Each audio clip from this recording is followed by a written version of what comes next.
right? There should be massive social pressure against those kinds of noxious political commitments.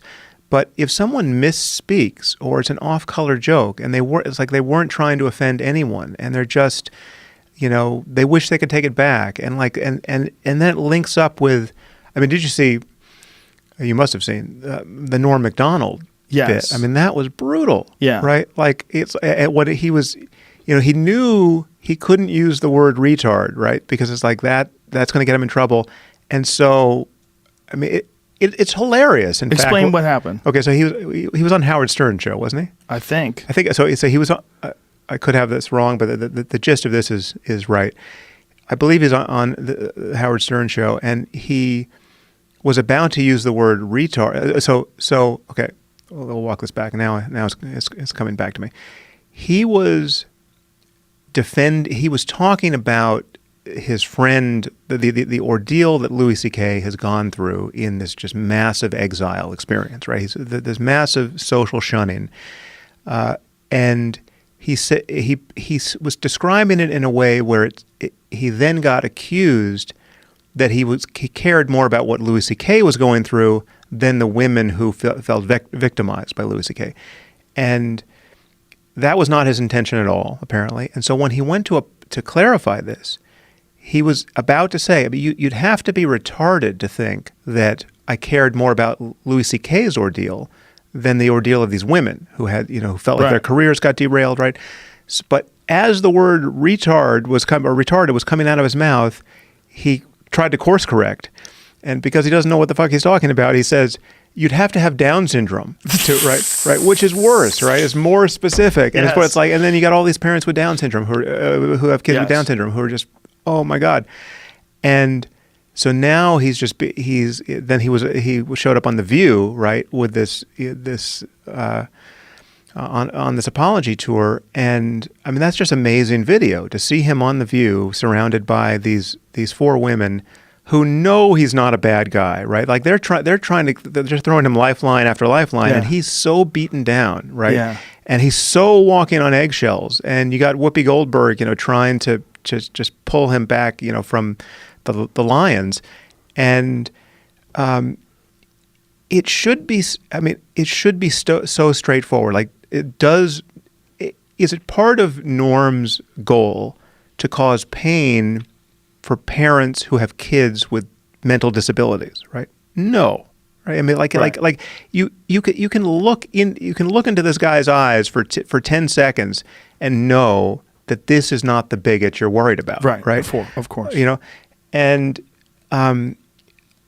and yet people just want him destroyed. I mean, I don't know if they still do, but it's like the moment, like it was, I think it was a real concern that his show would get canceled. I mean, like this was it hasn't been picked up for a second season, and one of the things maybe that's part of the problem. It is part of the problem. He was devastated. I mean, I'm very good friends with Adam Egan. He's the guy that runs the Comedy Store. He's the talent director at the Comedy Store, and he's been on Norm's show. He was on he was like Norm's sidekick on a show. He's a very good friend with Norm. Right. And Norm really suffered from this in a way that he never suffered from anything in his career in terms of like his own personal feeling. Like he was devastated by the blowback and the reaction. And he wanted to come on my podcast and talk about it. But Netflix is like, get the fuck out of here.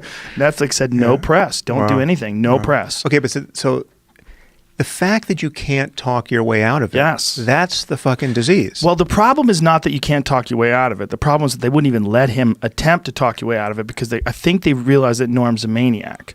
And Norm is a maniac in the best sense of the word. Yeah. He's one of my favorite comics. And he's hilarious. Fucking hilarious. But he's also completely crazy in the best way possible. Right. Norm and I randomly, in some strange way, were seated next to each other on two separate flights. Oh, yeah? Just randomly. That's great. It's crazy. Yeah. Like, Norm again? Like, this is crazy. And we had a great time just talking the entire flight. And we were talking about cigarette smoking. Like, yeah, I used to smoke. I'm so glad I quit. fucking terrible for you. Yeah, I mean, it's just, but I just always wanted a cigarette, and then I'd be gambling. I want a cigarette, but I quit. Fuck cigarettes. Like, how long did you quit? And you're like, I haven't had a cigarette in years. I'm like, oh, that's great. We land at LAX. He goes right into a store and buys cigarettes. I go, what are you doing? He goes, all that talk of cigarettes. I just want one now.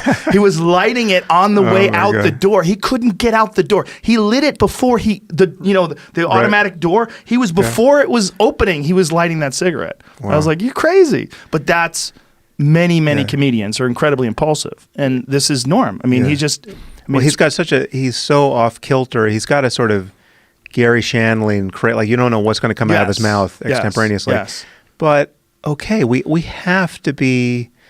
I mean, so let's put this back into the diversity Olympics. We need some respect for neurodiversity. Yes. Right. There are people who are somewhere on the spectrum toward autism. Right. There's people who are there's spectrums we don't even know about. We haven't named. Right. For sure. And everyone is in some weird spot, and people misspeak. Right. There has to be a way back to say that's not what I meant. Right. Like this is like offending people of this type was not my intention.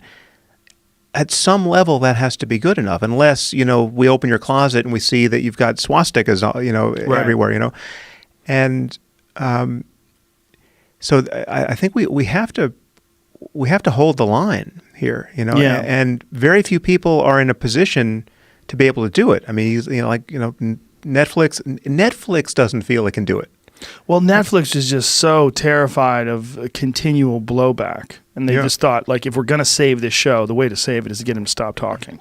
Right. Because he's just going to take his other foot and take other people's feet and stuff them in his mouth as well. Yeah. I think one thing that might help to illuminate our understanding of how people behave is what you really enjoy talking about, and you really definitely changed my way of looking at things.